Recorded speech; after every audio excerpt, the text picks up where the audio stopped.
O outro projeto que nós temos, eu já falei um pouco, é de investir muito fortemente na base. Um outro projeto é a gente investir no futebol feminino do Grêmio, que eu não admito, é uma coisa triste até, o futebol feminino do Grêmio, da forma como vem sendo tratado em termos de colocar os meninos para jogar sem ter condições de competir. Uma coisa que eu aprendi é que se vestiu a camisa do Grêmio para competir, o clube tem que dar condições de competir para ganhar. E isso não acontece no futebol feminino. O futebol profissional, na final, o Grêmio contratamos, não sei se você sabe disso ou não, nós contratamos segurança, levamos normalmente o segurança do Grêmio, mas contratamos segurança do Boca para fazer a segurança, a segurança do Grêmio. O marketing do Grêmio precisa melhorar bastante, até porque o que se diz que hoje no Grêmio é marketing, não é marketing. Vários ídolos no Grêmio, mas como dirigente, assim, eu acho que a gente não deve expressar isso porque pode... Não é o dirigente não pode ter ídolos, o dirigente tem responsabilidades com toda a torcida. Papo Copeiro, o podcast da torcida do Grêmio, da torcida do Grêmio.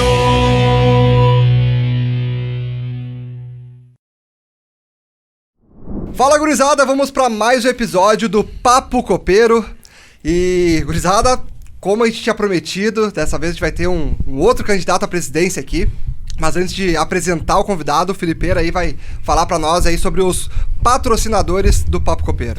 Nós estamos aí com o Multiled Neon, que fez esse logo luminoso, né, maravilhoso. Então eles têm frete grátis para todo o Brasil. Então ele é de São Paulo, mas tem frete grátis para todo o Brasil.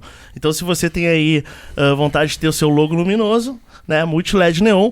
E também tem o nosso Cultura Gremista, né, Noteg, que é um cara que eu acho que é o maior colecionador de itens do Grêmio do mundo. Do mundo. Tem muito item lá. E inclusive tem projetos dele aí com o Grêmio pro ano que vem. Até, de repente... Até bom saber os presidentes. Até os candidatos aí se vai acontecer alguma coisa aí. O Carlos Cristiano, inclusive, vai estar aqui, que é o dono desse projeto do Cultura Gremista, então ele vai nos contar bastante sobre isso. Querem saber tudo sobre Memorial do Grêmio, sobre títulos, sobre artefatos do Grêmio, cara, @Cultura Gremista. Ele explica cada item que ele tem por lá e, obviamente, o logo também. Vocês vão lá e sigam @MultiledNeon diretamente no Instagram. É isso aí. Fabito, apresenta pra nós aí o nosso convidado de hoje. Hoje, galera, mais do que nunca, esta fera aí, meu, com vocês, Odorico Romão!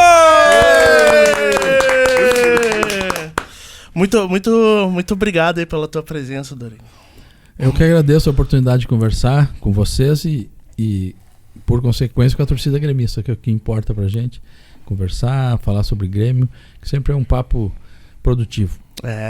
Então a gente já queria saber de cara, assim, como é que é a tua ligação com o Grêmio, o que te fez virar gremista, por que tu quer ser presidente, Dorico? Eu sei que deve ser muito legal ser presidente, mas ao mesmo tempo deve dar muito trabalho. Mas e o que te levou a querer ser um presidente do Grêmio? Bem, eu sou gremista desde pequeno e eu morei no interior, nasci em Guaporé, morei em Iraí, morei em 3 de Maio, depois vim para Porto Alegre com 16 anos. Aqui em Porto Alegre comecei a frequentar o Estádio Olímpico, me tornei sócio em 82 e a partir de 82 comecei a frequentar mais intensamente o Estádio Olímpico, embora antes de ser sócio também já comparecia a quase todos os jogos.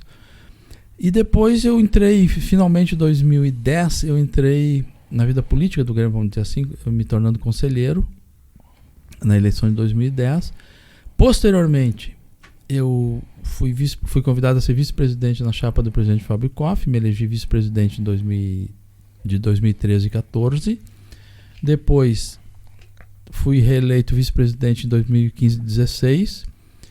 Em 2016... Em setembro fomos para o futebol, quando conquistamos a Copa do Brasil, depois de tantos anos. E finalmente em 2017 não deixei de ser dirigente eleito e passei a ser só vice-presidente de futebol, que foi aquele ano que nós reconquistamos a América. Graças a Deus, graças a Deus. E tu foi vice, né, de futebol, né, e tu considera que o teu trabalho como vice foi positivo? Sem dúvida, eu penso que nós chegamos longe na Copa do Brasil, perdemos nos pênaltis para o Cruzeiro depois de ter conquistado a Copa do Brasil no ano anterior. E como vice de futebol, eu sempre friso isso, sem recursos financeiros. O Grêmio em 2017 não tinha recurso de venda de jogadores que passou a ter a partir de 18, 19, 20, 21. Montamos um time que, para quem é desatento, não percebe que o time de 17 tinha 10 jogadores que não participaram da Copa do Brasil no grupo que jogou a final em Lanús e na Arena. E conseguimos, com um time sem recursos financeiros, conquistar a Copa do Brasil, a Libertadores. Isso não é pouca coisa. E tu perguntaste por que eu quero ser presidente do Grêmio. Eu acho que eu ouvi essa pergunta também. Uhum. Bom, eu cheguei em um momento da minha vida que eu tenho disponibilidade de tempo, eu conheço o Grêmio, eu tenho experiência do Grêmio, eu tenho formação na área de marketing, na área de qualidade total, tenho pós-graduação em finanças, mestrado em gestão empresarial. Como eu disse, conheço o Grêmio, conheço o futebol do Grêmio e tenho disponibilidade para me dedicar integralmente ao Grêmio. Então, as pessoas que pediram para eu concorrer, pensei, conversei com a minha família e resolvemos enfrentar essa batalha aí que vai ser essa eleição. Batalha no bom sentido, obviamente. Claro. Ô Dorico, e tu tens hoje já os nomes de alguns jogadores que tu gostaria de renovar o contrato, ou alguns até de dispensar, claro, não precisa citá-los, mas tu já tem em mente alguns jogadores para renovar e alguns para dispensar do elenco atual? Notei assim, ó, eu tenho por formação e por característica fazer muita pesquisa, muita investigação. Então eu consegui, através de alguns recursos que a gente usa para pesquisar jogadores, alguns sites que tem os plantéis, eu consegui eu consegui todos os jogadores que o Grêmio tem hoje sob contrato, e são em torno de 70 jogadores que o Grêmio tem. E obviamente que isso gera uma análise de cada um deles, os contratos quando vencem, a gente tem já a noção de quem pode ficar, quem não deve ficar. E o Grêmio precisa de uma grande reformulação no plantel. Nós temos um gasto muito grande com folha de pagamento de jogadores que não estão no Grêmio. Nós temos 18 jogadores emprestados para outros clubes, o Grêmio pagando deles, se não integralmente, pelo menos parte do salário. Nós temos 27 jogadores na transição. É um custo muito alto. Então, essas coisas precisam ser revistas no Grêmio. E sem dúvida nenhuma, nós já temos tudo mapeado. Sabemos as posições que precisamos contratar, sabemos os jogadores que podem permanecer. Claro que isso tudo é uma construção que tem que ser feita com base nos contratos. Se os jogadores que nós entendermos que não servem para 2023 têm que ser negociados, porque infelizmente alguns têm contrato mais longo. Mas sem dúvida nenhuma nós temos já uma boa noção do que vamos encontrar. E o perfil assim de jogadores que vocês pretendem trazer para o Grêmio? Tem um perfil de jogadores mais experientes, jogadores mais novos? Eu entendo que um grupo vencedor ele é feito de uma mescla de jogadores. Tem que ter os jogadores experientes, alguns que dão sustentação, que dão a tranquilidade emocional para o time em campo. Tem que ter jogadores no auge da carreira física e técnica, e tem que ter jogadores que estão começando para fazer a reposição. Então, nós chegamos a ter no ano passado um grupo que tinha muitos jogadores com mais de 30 anos, muitos jogadores com menos de 21 anos e pouquíssimos jogadores entre 24, 25 e 26 anos. É uma coisa que não pode acontecer num grupo, porque o jogador entre 23 e 27 anos normalmente é onde se dá o auge da carreira do jogador. E o Grêmio se fez um grupo jovem e com jogadores com mais de 30. Isso também ajuda a explicar o que aconteceu no ano passado. Eu queria também falar em nomes e aproveitar. Queria perguntar sobre a torcida fica muito ansiosa em relação ao Kahneman. É de ter um interesse mantê-lo ou ainda não dá para saber? O Kahneman é um grande jogador, o Kahneman é um ídolo. O Grêmio dos jogadores que conquistaram aqueles títulos, a Copa do Brasil em 16 e a Libertadores em 17, restou Jeromel e Kahneman, jogadores atuando e com capacidade de jogar no Grêmio. Então, sem dúvida nenhuma, o Kahneman vai ser procurado para nós renovarmos o contrato dele. E em relação ao aproveitamento da base, chegaste a falar, né? Em relação a isso, mas o Grêmio tem eu sempre acredito que o que fez o Grêmio forte nesses últimos anos foi muita base, né? A gente olha quanto jogador o Grêmio revelou pro mundo. Então isso vai continuar no Grêmio, vai ser uma força que nós vamos continuar mantendo. Felipe, sem dúvida a base é uma das coisas mais, talvez seja a mais importante que existe num clube de futebol, e principalmente um clube que acredita na formação de jogadores, é a base. E nós vamos investir na base, nós queremos fazer uma revolução na base do Grêmio, no sentido de que vamos buscar equipamentos que são usados na Europa para treinamento, vamos buscar máquinas, posso citar exemplo a Futbonaut, não sei se vocês conhecem, que é uma máquina de treinamento que é usada na Europa, que muda o patamar de treinamento do jogador. A gente não pode ter jogadores que chegam no profissional e que tem dificuldade com passe, com fundamentos, passe, cabeceio, chute, às vezes até para bater um escanteio, uma dificuldade, aquela bola a meia altura no primeiro pau, o zagueiro atravessa todo o campo para tentar cabecear a bola, e quando chega lá a bola vem a meia altura no primeiro pau. Quer dizer, isso é falta de treinamento, é falta de base mesmo, é falta de coisas básicas do jogador. E nós vamos investir sim na base, porque eu acredito muito que a partir da base nós podemos retomar aquele ciclo de formação de jogadores que nos rendeu quase 700 milhões de reais e que infelizmente em 18, 19, 20 e 21 foram desperdiçados pelo Grêmio. Só acrescentar, eu lembro que quando alguns jogadores subiam, o Renato reclamava, principalmente que o pessoal sentia muita cãibra. O Wanderson era um que sentiu cãibra no jogo e tudo mais. Então essa preparação física também vai ter um cuidado, o fundamento, né? E a preparação física vai ter uma melhora desde a base. É que o jogo do sub-20 é diferente. Se a gente olhar com atenção um jogo do sub-20, do jogo do profissional, a gente vai ver que o campo do profissional parece menor, porque a intensidade é muito maior.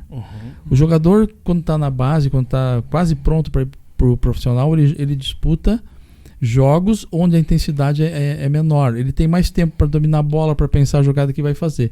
E no profissional é diferente. No profissional o jogador quase não tem tempo para pensar, ele tem que pensar rapidamente, tem que correr muito porque o adversário corre.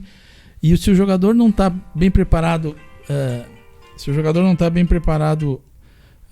desculpe, sem problema. Se ele não está bem preparado física e psicologicamente, o desgaste emocional também ajuda a consumir energia, o jogador realmente não consegue desenvolver como deveria. Sim. Então, o preparo físico é muito importante, não só na base, como obviamente no profissional.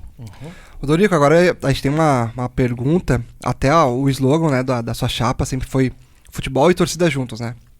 E a gente tem uma pergunta sobre a separação das torcidas organizadas. Que no Olímpico a gente tinha ali a Garra, a Máfia, Geral, tudo, cada um no seu setor, com instrumentos, bandeirolas, cada um no seu canto, e não tinham tantas brigas como a gente está vendo que está tendo hoje, por estarem todas juntas ali na Arquibancada Norte. A gente queria saber do senhor, né? O que você acha de separar as torcidas como era no Olímpico, ou se desse formato é o melhor, tem que estar tudo junto ali mesmo, ou de repente, claro, ainda não tem como, né? A gente não tem arena para tirar as cadeiras do outro lado, ou até colocar as torcidas organizadas em outro setor com cadeiras. O que tu acharia melhor? Eu não sei se o fato das torcidas estarem juntas alimenta mais conflitos ou não. Mas eu penso que isso é um assunto que precisa ser discutido com as torcidas, para ver com elas, se elas entendem que é uma opção melhor. Eu não pretendo impor nada de que isso vai separar ou não, independente de ter condições de mudar o layout da arena ou não. É conversando que as coisas chegam a bom termo. Entendi. Então, hoje não tem uma conversa ainda com a liderança de nenhuma torcida sobre esse assunto. Ainda não tem. Não, porque Se nós ganharmos a eleição, nós vamos abrir algumas discussões, alguns debates. As principais demandas da torcida dizem respeito à biometria, dizem respeito a algumas condições de ingresso no estádio. E eu não recebi das torcidas até o momento, das organizadas pelo menos, nenhuma demanda em relação a isso, de separar ou não. Então esse assunto realmente não me ocupei dele. Entendi. Ô Dorico, aqui é o Santana, eu queria falar contigo sobre a arena do Grêmio. E aqui, queria saber qual é os teus planos para a gestão do Grêmio da arena. Aliás, que saudades, né, do Estádio Olímpico, tu falou do Estádio Olímpico e fiquei com muitas saudades. Olha, a questão da gestão da arena, tu te referes à aquisição da gestão? Aquisição. Esse é um assunto complexo, é um assunto que precisa ser estudado com muita calma, porque ele tem pelo menos 4 pontos que impactam financeiramente, que impactarão financeiramente o Grêmio, se o Grêmio adquirir a gestão. Eu explico da seguinte forma. O primeiro ponto está na origem de por que o Olímpico até hoje pertence ao Grêmio.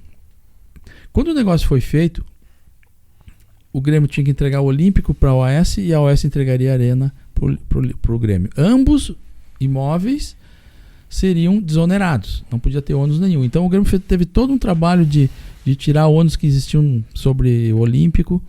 E quando chegou o momento do presidente Fábio Koff, que era o presidente na época, assinar a entrega do Olímpico para a OAS e receber a arena e o terreno, a arena tinha sido entregue para os bancos num financiamento, como garantia, uma alienação fiduciária. Não sei se tem algum advogado aqui, mas é uma alienação fiduciária, ou seja, a arena estava como garantia desse financiamento do BNDES que a OAS havia tomado para construir o estádio.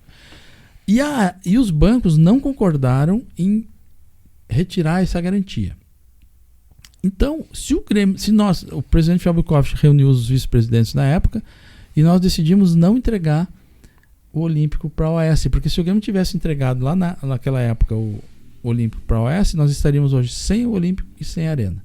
Então, esse foi um dos grandes momentos que eu tenho, um outro momento também da gestão Fábio Koff, que eu considero assim uma decisão que defendeu o patrimônio do Grêmio, defendeu os interesses do Grêmio de uma forma muito intensa e muito vitoriosa. O segundo ponto é que o entorno da Arena. Quando a Arena foi construída, estava sendo construída, a OAS tinha o encargo de fazer obras no entorno da Arena. Essas obras, num determinado momento, a Prefeitura de Porto Alegre desonerou, disse para a OAS que ela não precisaria fazer as obras, que a Prefeitura faria. O Ministério Público entrou em ação e a Prefeitura acabou voltando atrás e exigindo que a OAS fizesse as obras. Só que acontece que nesse meio tempo aconteceu a Operação Lava Jato, a OAS entrou em recuperação judicial, não tinha mais condições financeiras de fazer as obras e é uma pendência hoje que, se nós formos falar sobre isso, é em torno de quase 100 milhões de reais para fazer as obras todas que tem que fazer. O terceiro ponto é a manutenção da arena, que não vem sendo feita da forma como deveria ser. O estádio, eu não digo que ele tá prejudicado assim, mas a manutenção, aquela coisa de pintura, de alguma, enfim, algum reparo que precisa ser feito, não vem sendo feito. E também é um valor que não é pequeno. Alguns anos atrás eu recebi a informação que seria em torno de 15 milhões de reais para fazer tudo que precisa fazer para manutenção ficar em dia. E o último ponto é fazer uma conta, se o Grêmio assumir a gestão com esses 3 problemas resolvidos. Se o Grêmio assumir a gestão, é interessante para o Grêmio ficar com as receitas e assumir as despesas da arena. Então são 4 pontos que precisam ser muito bem estudados e resolvidos para o Grêmio poder assumir a gestão da arena sem estar comprando problemas. Com certeza. Ô Dorico, sobre essa nova onda agora de alguns clubes virando SAF, a gente queria entender um pouco da tua opinião sobre isso e se o Grêmio poderia aderir a isso. O meu ponto de vista é que o Grêmio não se transforma em SAF. Eu não sou favorável ao Grêmio se transformar em SAF, nem na alta nem na baixa. Tem gente que acha que não pode vender na baixa, mas então dá a entender que na alta venderia. Eu sou contra o Grêmio se transformar em SAF. Porém, eu digo que o Grêmio tem que ser administrado como se fosse uma SAF, com profissionalismo, com pessoas competentes, sem compadrio, sem companheirismo. Companheirismo no sentido de botar amigos dentro do Grêmio para serem remunerados. Pessoas de mercado, profissionais de ponta para tocar o Grêmio como se fosse uma SAF. Eu acho que o Grêmio tem mais condições de crescer mantendo o modelo associativo com pessoas competentes dirigindo. Perfeito. Isso é importante, né? E vamos perguntar, isso a gente é obrigado a perguntar, porque o nosso antigo presidente diz que o Romildo, né, que vai sair agora, ainda é o presidente, ele ia sair para concorrer a um cargo público, né? Então eu já te pergunto antes se tu tem essa pretensão no futuro de tentar ser, sei lá, um governador do estado, alguma coisa assim. Não, jamais, isso não me passa pela cabeça, não tenho projeto nenhum fora do Grêmio, nem depois que eu for presidente. Pelo contrário, como eu falei para vocês, eu vou ter disponibilidade de tempo, eu posso me dedicar integralmente ao Grêmio, eu quero me dedicar integralmente ao Grêmio para ajudar o Grêmio a ficar maior, a voltar a vencer.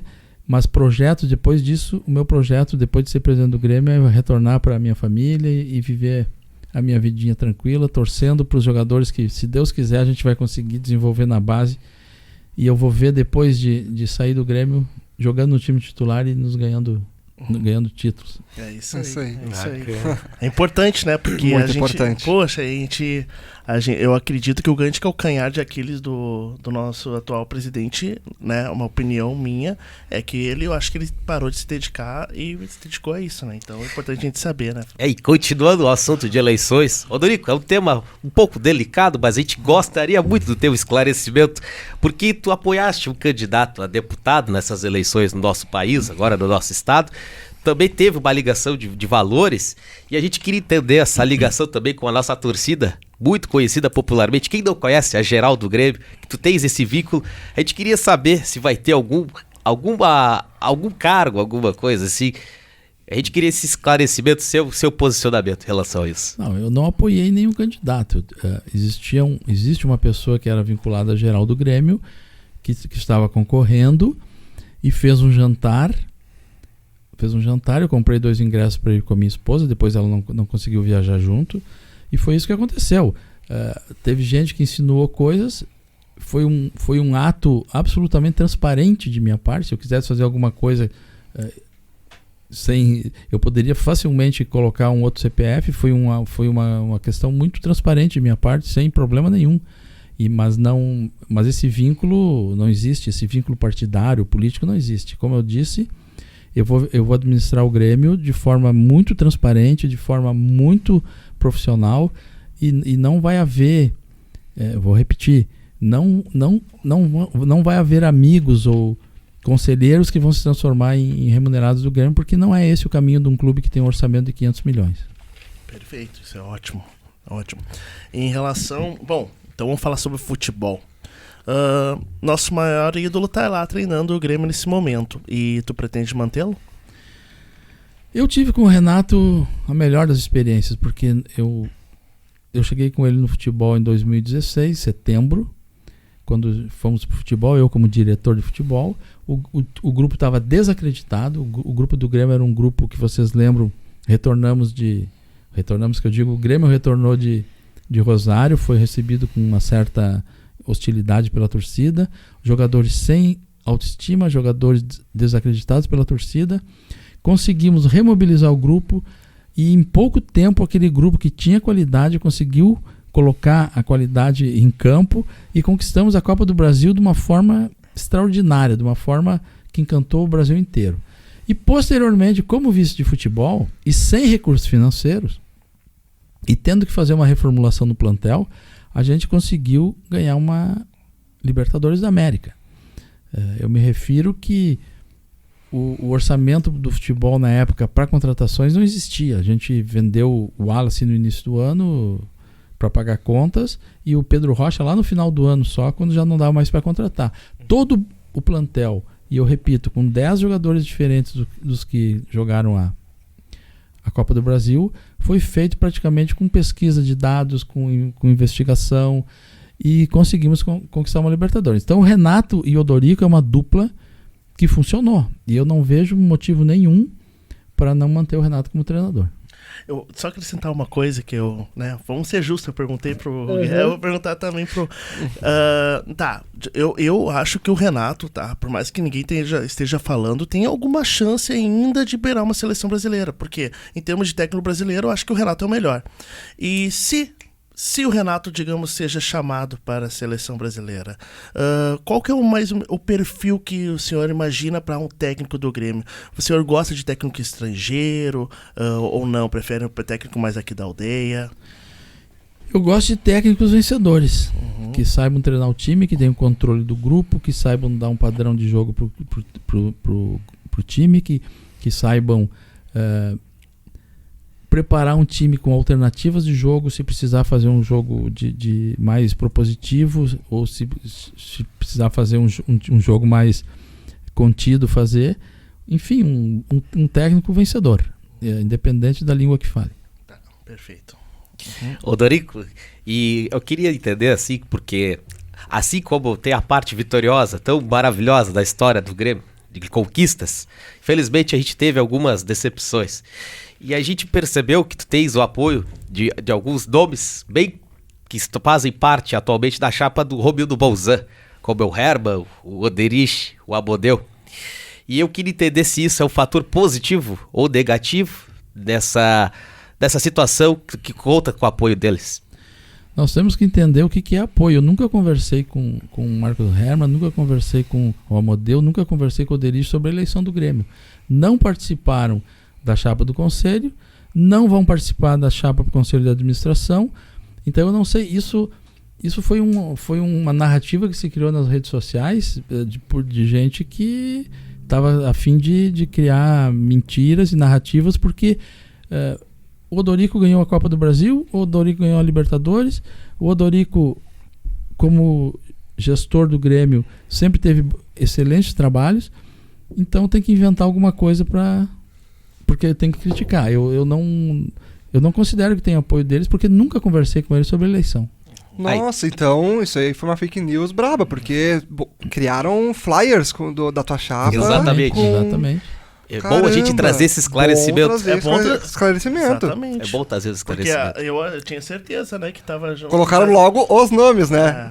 Botaram logo o Carlos Amodeu, o Herman, colocaram... Existe também uma discussão grande que o Duda Cref apoia a chapa 7, daqui a pouquinho eu vi no Twitter lá, e a chapa 8 disse que não tá com ele, enfim, o Duda Cref, ele também compõe esses nomes que não fazem parte também? O Duda Cref igualmente. O Duda Cref não participou da chapa do conselho, porque até nem precisa, foi presidente do Grêmio. Não vai estar em chapa nenhuma do conselho de administração e não vai participar da gestão, assim como os outros nomes citados. Nós vamos fazer uma chapa totalmente nova e nós vamos fazer uma gestão nova, porque eu entendo que esse longo tempo que passou, 8 anos de uma mesma gestão, não é benéfica. O Grêmio não pode ter esse tipo de continuidade assim, porque precisa de ideias novas, precisa de interlocutores novos, precisa mudar. Não se mantém uma gestão tanto tempo impunemente. E, Odorico, é o seguinte, sobre a torcida do interior, o senhor teve agora em Santa Maria, o senhor falou, o senhor tem algum projeto para eles, aqueles torcedores que vêm de longe, às vezes vai lá ver um Grêmio e River e depois tem que voltar na chuva, coitados, cara, não tem nem, né, então assim, tem algum projeto para eles, assim, de algum carinho para eles, uma observação para eles? Nós temos algumas ideias, conversamos com muitos torcedores.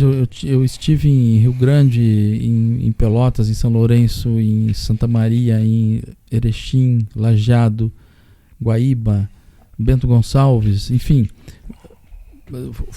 Foram momentos assim de que foi possível viajar no curto espaço de tempo da campanha até agora. E ouvimos muito a torcida.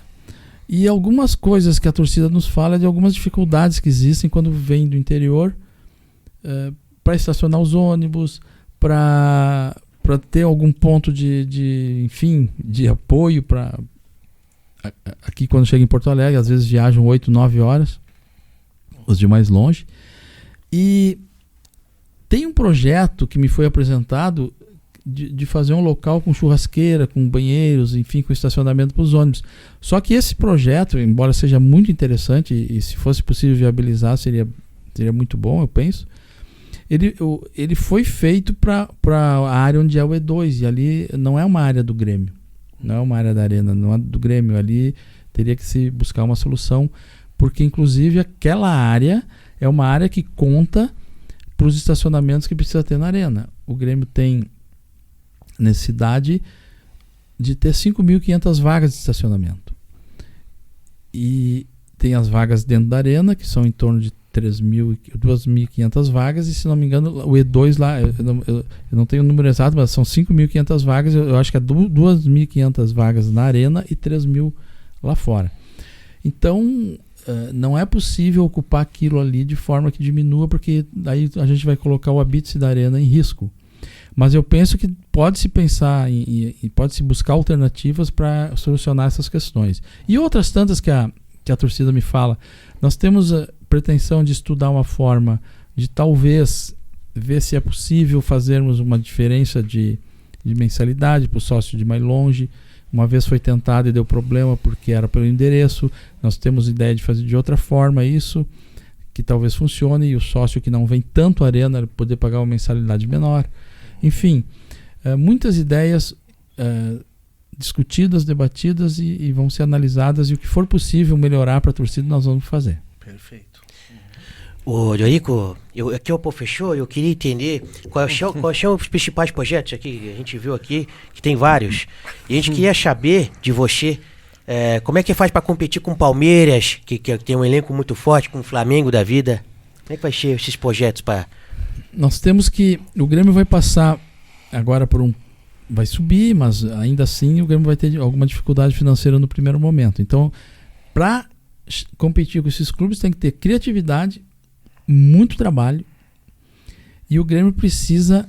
Um dos pontos principais nossos é uma área de dados afiada, uma área de dados de primeiro mundo, assim, em termos de analisar jogadores, analisar o adversário, analisar o próprio Grêmio. Nós vamos usar plataformas intensamente. Nosso projeto é de montar uma área de dados com analistas top do mercado, e a partir daí buscar os jogadores que o Grêmio precisa. Esse é um dos projetos. O outro projeto que nós temos, eu já falei um pouco, é de investir muito fortemente na base.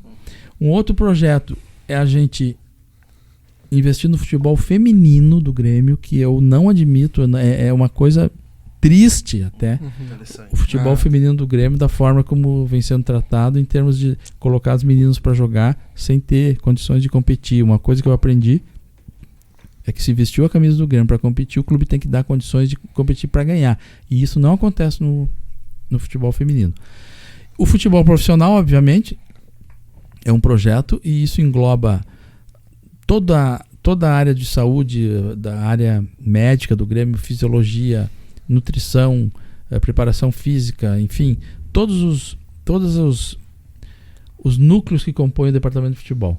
Então, por isso que a nossa plataforma é futebol e torcida, porque nós queremos cuidar de assuntos da torcida que nós entendemos que merecem mais atenção, e queremos cuidar do futebol do Grêmio, e não só o profissional, a base, o feminino, e todas as questões que fazem com que o grupo que o time possa ter condições de vencer. O rival já chegou, né? O rival eu ia feminino, comentar, Eu ia comentar com o Dorico, se ele precisar de um manager, de um media training, tamo aí, pô.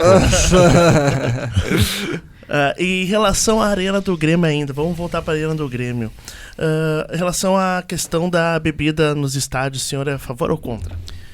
Olha, eu estive na Alemanha e fui assistir um jogo de futebol, fui assistir um jogo de hóquei, e a bebida é comercializada normalmente. No Brasil, no momento, eu acho que o Rio Grande do Sul é o único estado que não tem. Então, isso é uma questão que aqui no Rio Grande do Sul talvez haja essa resistência maior. Eu, do ponto de vista assim, eu não vejo como uma coisa... Talvez existem questões intermediárias de vender até o intervalo do jogo, que daí depois a pessoa já, até o final do jogo, já, se for cerveja, talvez não vender bebida com teor alcoólico acima de X%, que se possa vender as cervejas mais leves, talvez.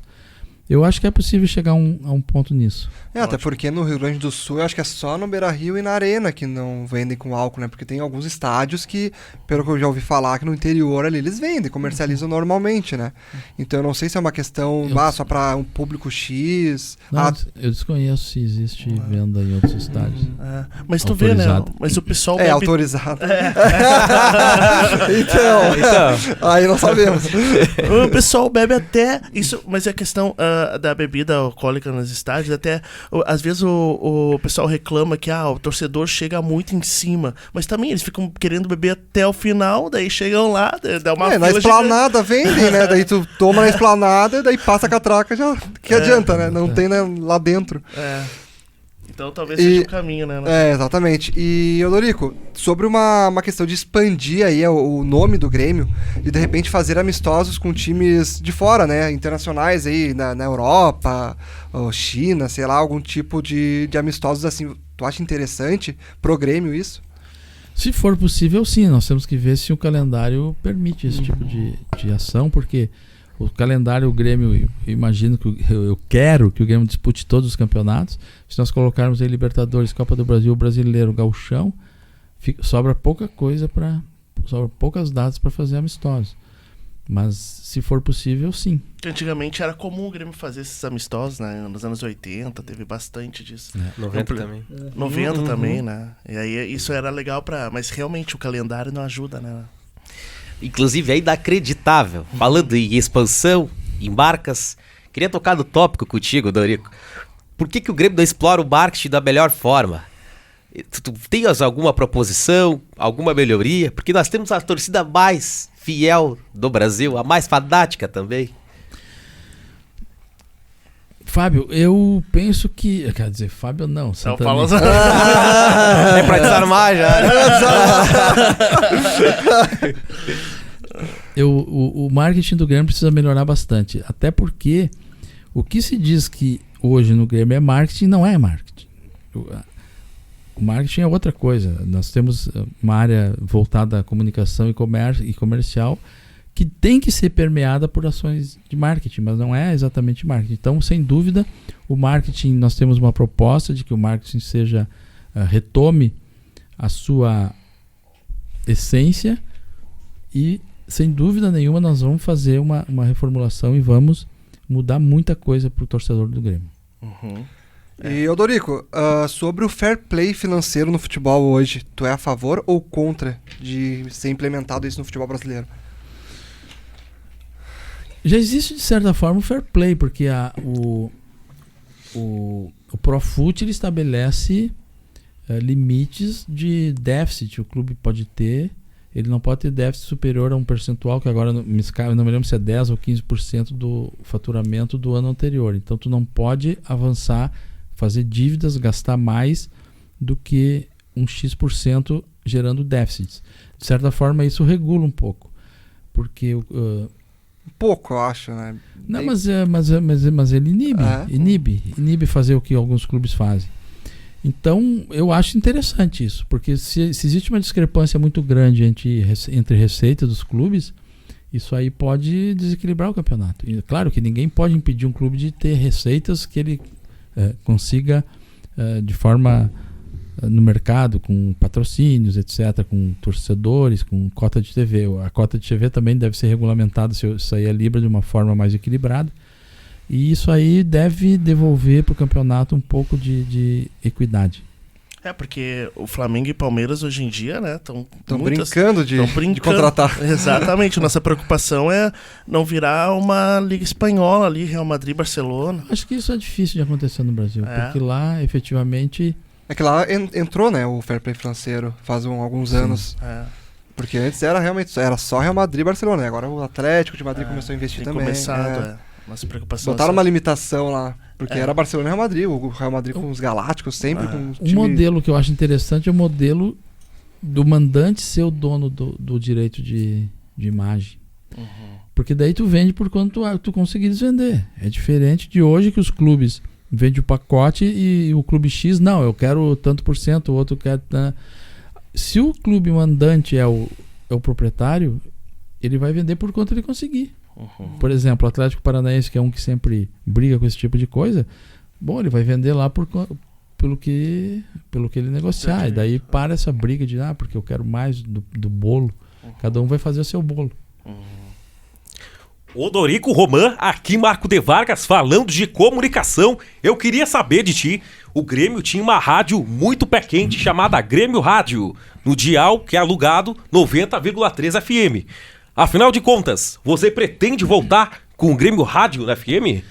Eu acho que é um canal interessante, é um canal que o Grêmio deve ter. Eu entendo que o Grêmio consegue gerar conteúdos. O Grêmio tem as imagens do clube, dos treinamentos, dos jogadores e tal. E eu acho que não só a rádio, mas também algum canal mais intensivo de conteúdos para os torcedores pode sim ser desenvolvido. Até ainda sobre isso, né? Tu falaste de direitos de imagens e tudo mais. E eu sei que a questão da televisão hoje é uma questão muito importante para a economia do Grêmio. Mas quem sabe num futuro, assim, agora que nós temos também o Grêmio Play, que eu não sei também o que fim vai levar ele, né? Se vocês pensam no futuro, quem sabe do Grêmio transmitir seus próprios jogos com imagens. Tem que ver como o mercado vai caminhar, porque, por exemplo, a Libra vai possivelmente comercializar o pacote dos direitos de televisão por um valor bastante expressivo. De que forma isso vai entrar no contrato, se a Libra vai reter também os direitos de transmissão por streaming, tem que verificar tudo isso, como vai acontecer. Mas eu penso que o Grêmio, tudo que for possível explorar comercialmente, tem que fazer, porque o Grêmio precisa gerar fontes de receitas novas. O Grêmio hoje vive de televisão, quadro social e as verbas de patrocínio principais, né? Eu acho isso muito pouco. A gente tem que encontrar novas formas de financiar o futebol e também temos que parar de desperdiçar tanto dinheiro como o Grêmio desperdiçou nos últimos anos. Muito dinheiro. Até sobre isso, né? Sobre aproveitar o Grêmio Play ou até mesmo o canal no YouTube do Grêmio.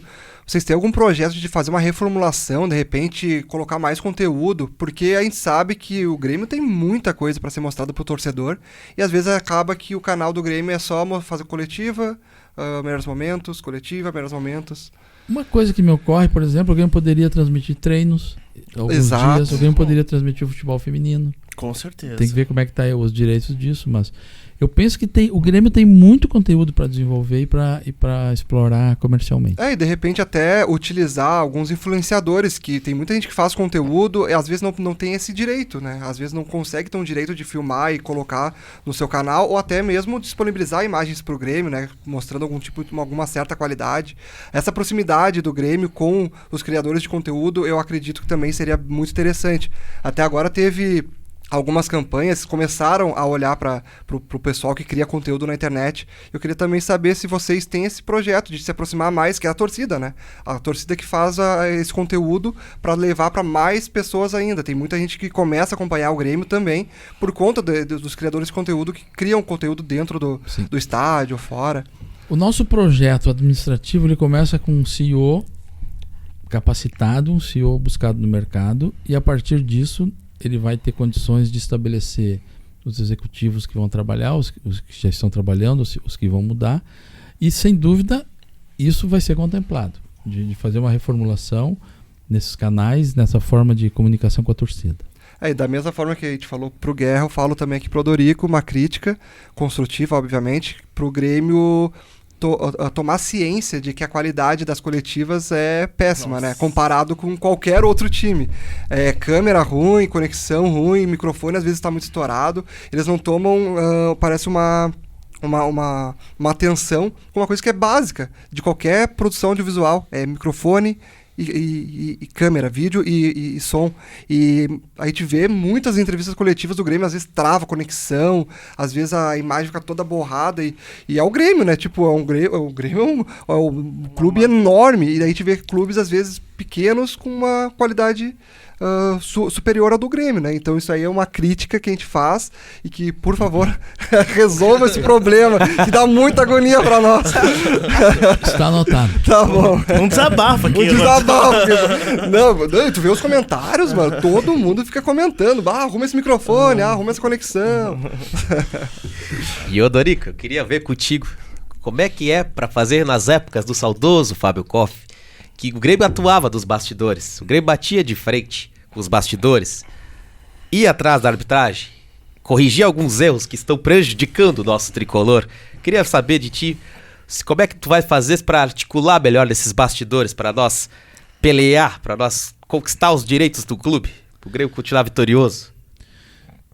O relacionamento que o clube consiga fazer com entidades, com órgãos, sem dúvida nenhuma, são muito importantes. Eu vou relatar para vocês que em 2016, 2017, nós cuidávamos de todos os detalhes.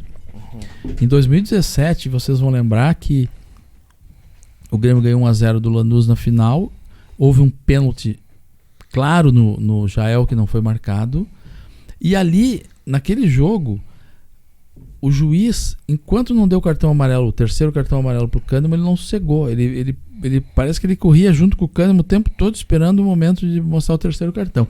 Aquilo ali para nós acendeu uma luz de que talvez pudesse ter alguma coisa acontecendo nos bastidores para transformar aquela final e dirigir o desfecho que alguém desejasse que fosse fora do campo. Nós tomamos o Grêmio, eu digo nós, o Grêmio, eu junto, como vice de futebol, uma série de precauções. Nós cuidamos. Havia ameaça de violência contra a delegação do Grêmio na Argentina, foi tomado providências. Nós conseguimos acionar o embaixador do Grêmio, o embaixador do Brasil na Argentina.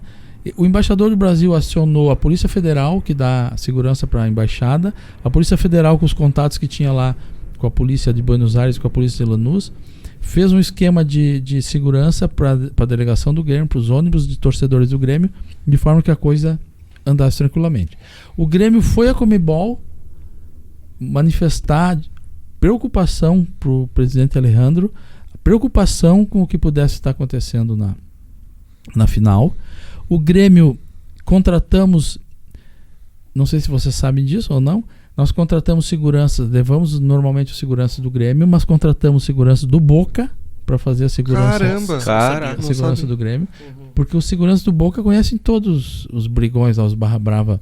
Então contratamos seguranças do Boca para fazer segurança também no estádio.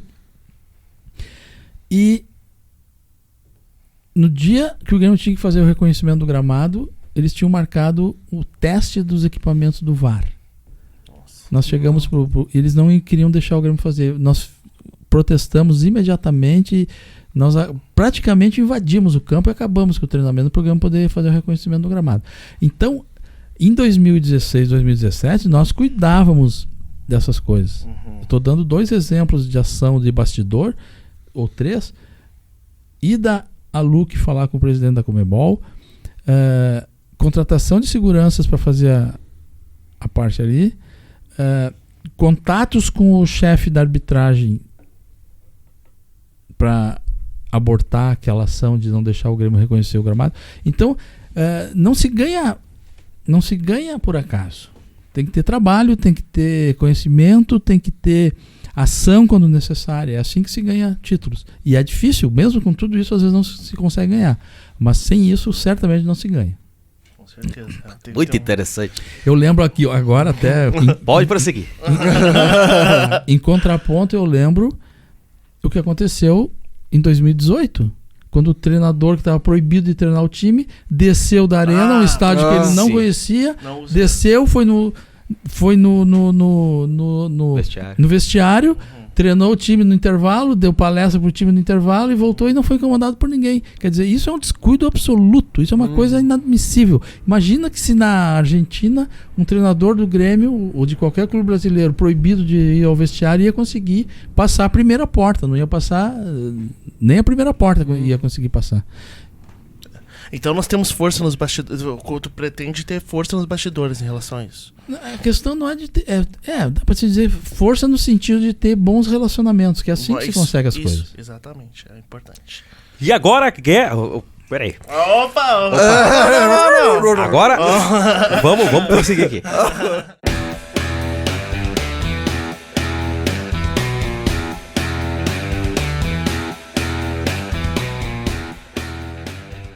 E agora nós vamos ter o quadro do Tic-Taca Copeiro. E o Tic-Taca Copeiro, Odorico, funciona da seguinte forma. Eu largo uma pergunta e aí você complementa o restante com a sua opinião, com o seu posicionamento. Então, tá, a gente vai começar aqui então. Qual é o teu jogo inesquecível pelo Grêmio? A final da Libertadores. É um deles. 2017. Teu maior ídolo do Grêmio? Olha, eu tenho vários ídolos no Grêmio, mas como dirigente, assim, eu acho que a gente não deve expressar isso porque pode... Não é o dirigente não pode ter ídolos. O dirigente tem responsabilidades com toda a torcida, com todo o plantel, com todo o clube, e expressar isso não constrói. O Romildo Bolzan foi? Presidente do Grêmio, campeão da Copa do Brasil, campeão da Libertadores e infelizmente o presidente que nos deu essa tristeza última agora. E pra finalizar, um sonho pra ti? Um sonho pra mim seria poder voltar a disputar um Mundial. Tu vê que tá embutido aí uma conquista interessante. Falando em Mundial, tem uma curiosidade que tu nos contou antes desse terno, né? Esse terno, esse casaco, não sei se se enxerga lá na dá pra ver. É o casaco que a gente viajou pro Mundial. Lindo. Tem muito bonito, bordado lindo. aqui no bolso o escudo do Grêmio. E toda a delegação viajou com isso. Esse aí não foi comercializado Não. pra torcida nada. Isso aí é exclusivo. Compraria fácil. Compraria fácil. Sei lá, né? venderia minha casa. Nossa, então, Odorico, foi um prazer enorme. E tem uma saideira. Opa, saideira. Pra gente terminar em alto nível. Manda aí. O que o Grêmio é pra ti, Odorico? Ah, O boa. Grêmio pra mim é uma paixão indescritível. Uma paixão muito grande. Dedicação ao Grêmio. Pra mim existe poucas coisas tão emocionantes como ver um estádio do Grêmio lotado, o Grêmio jogando, ganhando um jogo, fazendo um gol. Pra mim o estádio vibrando é uma coisa que me emociona muito. Perfeito. Ótimo. Muito bom, muito bom. Muito. Então, Dorico, muito obrigado aí pela presença, né, no nosso podcast. A gente está aqui começando ainda, né, Noteg? A gente está começando ainda, fazendo, né, mais um conteúdo pro Grêmio, porque a gente é, que nem tu, a gente é apaixonado pelo Grêmio, né? Então, muito obrigado aí pela tua presença. Eu agradeço a oportunidade de falar com vocês e eu quero responder de novo aquela pergunta que eu acho que não ficou bem respondida sobre os ídolos, se for possível. Claro. Eu quero citar, não dois ídolos que para mim são no Grêmio, são expressão assim de um gremismo, de um amor ao clube, de uma dedicação ao clube, que é o presidente Fábio Koff e o presidente Hélio Dourado. Perfeito. Ótimo. Ótimos Perfeita ídolos. colocação. Ótimos ídolos. Então é isso aí, Odorico, muito obrigado. Como o Felipe disse, a gente está no início ainda do projeto, é um projeto ainda bem humilde, mas somos apaixonados pelo Grêmio e eu espero que o pessoal aí de casa que estejam assistindo, gurizada, comentem aí embaixo o que vocês acharam de mais esse episódio. Não se esqueça de se inscrever no nosso Se inscrever no canal, deixar o like. E ser bem consciente, né? O pessoal que é sócio ser bem consciente na eleição, né? Exatamente. A gente deixou aqui bem claro, as perguntas foram as mesmas, tanto pro Guerra como pro Odorico. Então, assistam os dois episódios, vejam aí os cortes, comentem, discutam com os outros gremistas, porque com certeza vocês vão fazer a melhor escolha possível. Com certeza. Que bom que nós tivemos a oportunidade de trazer os dois aqui e aí o pessoal decida agora, né? É com eles, né? A gente também vai votar, agora vamos escolher entre nós também. Exatamente, com certeza. Agora a gente vai ter o nosso voto também. Vai ter o nosso voto. Então tá, muito obrigado, Dorico, e até a próxima. Eu que agradeço mais uma vez a oportunidade e dizer que o nosso site futeboletorcida.com.br tem nossos projetos, nossas ideias pro Grêmio e que a torcida escolha o melhor projeto. Com É certeza. isso aí. Com certeza. Valeu. Obrigado, pessoal. Um abraço e até o próximo episódio. Valeu. Aí. Show de bola. Papo Copeiro, o podcast da torcida do Grêmio, da torcida do Grêmio.